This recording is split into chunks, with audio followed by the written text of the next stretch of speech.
Vítejte na videoprezentaci mojí práce na efektivní implementaci algoritmů pro určování planarity malých grafů podle Hubert de Frese a Patrice Osona de Mendes a jeho následní optimalizace, obzvlášť co se týče nějaké propustnosti.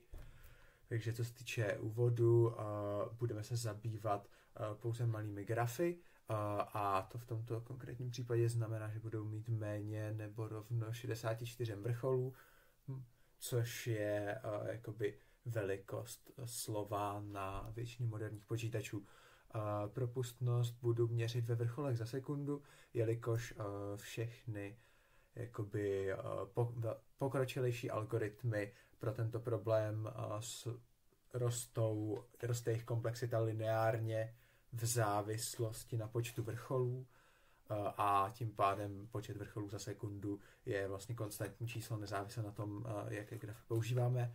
A pro porovnání nějaké té jako výkonnosti jsem použil Planar G, který se používá a je součástí nějakého jako noty.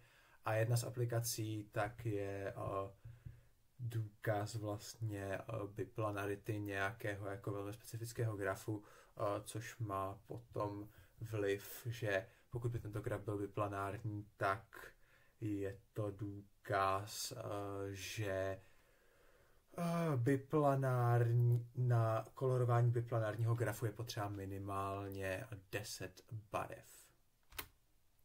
Začneme s definicema.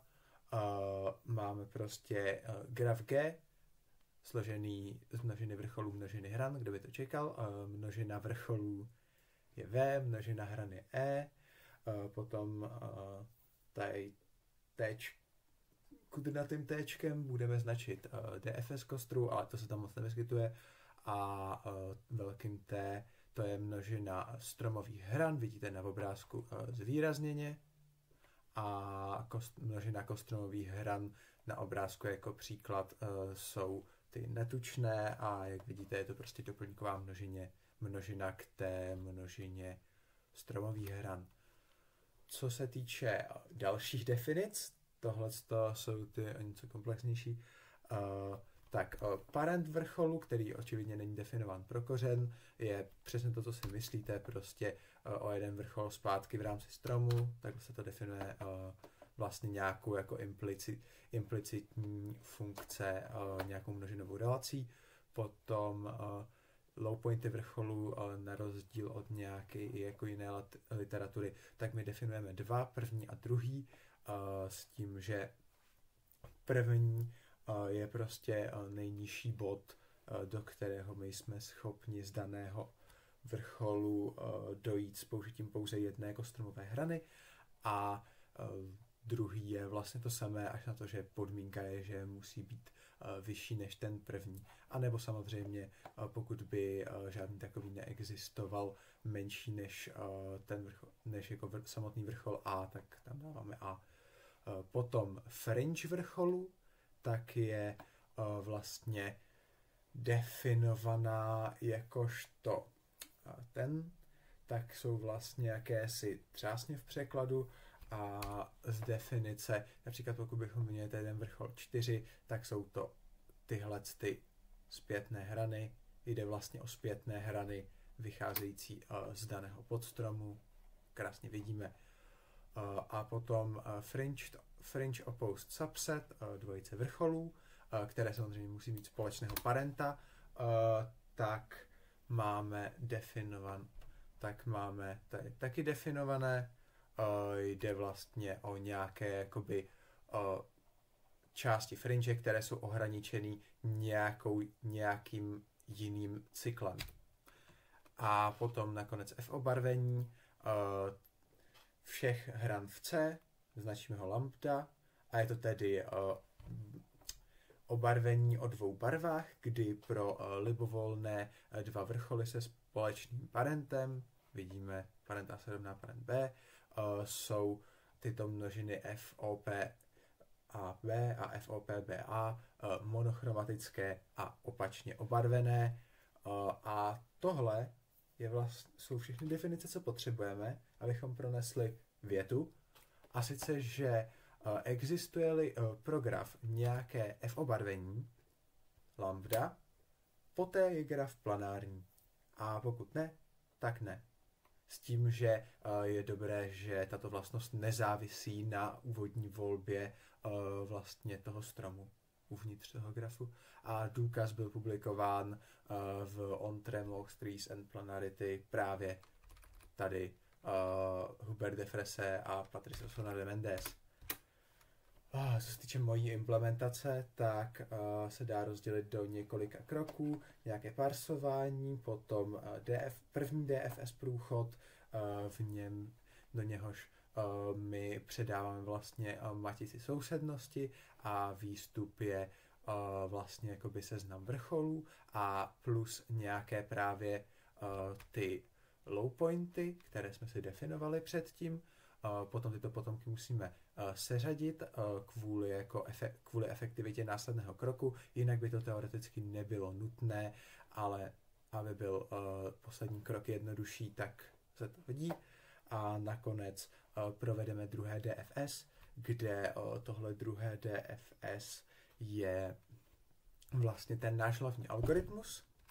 Rád bych se ještě krátce věnoval jakési velké struktuře, jmenuje se prostě DS, která právě byla definovaná v tom původním papíře, z něhož jsem čerpal, s tím, že moje volba modelování tak je, že každý vrchol mapuji na množinu nějakých tady omezení a jedno omezení tak je vlastně dvojice množin vrcholů, respektive jde o dvojici množin hran, ale vzhledem k tomu, že nezáleží na horních vrcholech, jsou to všechno kostromové hrany pochopitelně, tak můžeme je vlastně zjednodušit na množiny vrcholů.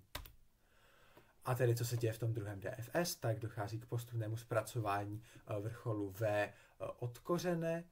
Máme tady prostě popsaný ten algoritmus, jde vlastně o konstantní opakování toho, že my nejprve musíme to DS nějak jako omezit, což vlastně vyjadřuje tu podmínku té monochromatičnosti a potom ho přidáváme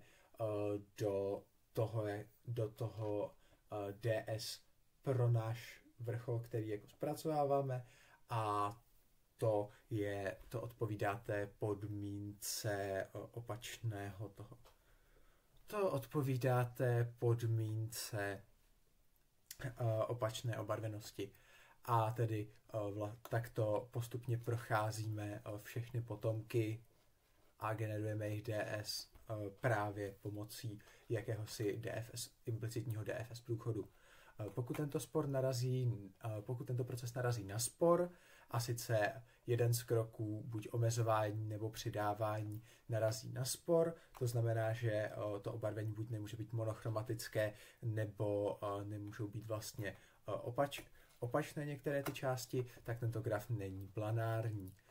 Co je velmi podstatné, aby tady ten algoritmus vůbec dával smysl, tak je, že pro tyto velmi specifické účely my definujeme, že potomkem vrcholu nemusí být pouze vrchol, může jim být i zpětná hrana a zpracování zpětné hrany je velmi jednoduché. Zpracování zpětné hrany je takové, že my DS nějaké zpětné hrany definujeme jakožto jednu podmínku, v níž máme v jednom její vlastně nižší vrchol a oproti tomu nestojí nic.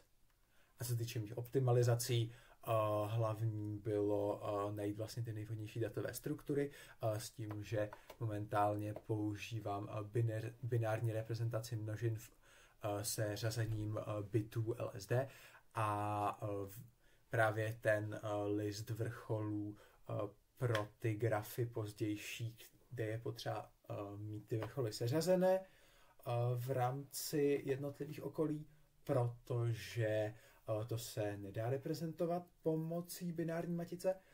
A potom samozřejmě člověk se musí hodně snažit nějak jako ten branch predictor samozřejmě omezovat, kdy my chceme, aby byl program co nejpředvídatelnější, takže jsem si vlastně rozdělil DFS přes nějaké maskování do několika předvídatelnějších kroků a podobně. A potom, co se týče nějakého jako hraní si s bitovou reprezentací a různého tam míchání s tím, tak to samozřejmě bylo potřeba taky. Ještě navíc, co je jako velmi důležité, v každém tom kroku, tak je potřeba relativně agresivně vyřazovat případy, které jsou buď triviálně planární nebo triviálně neplanární, čímž zase můžeme v praxi velmi zrychlit náš výkon, i když to teoreticky není vlastně zase tak jako vylepšení přímo toho samotného algoritmu.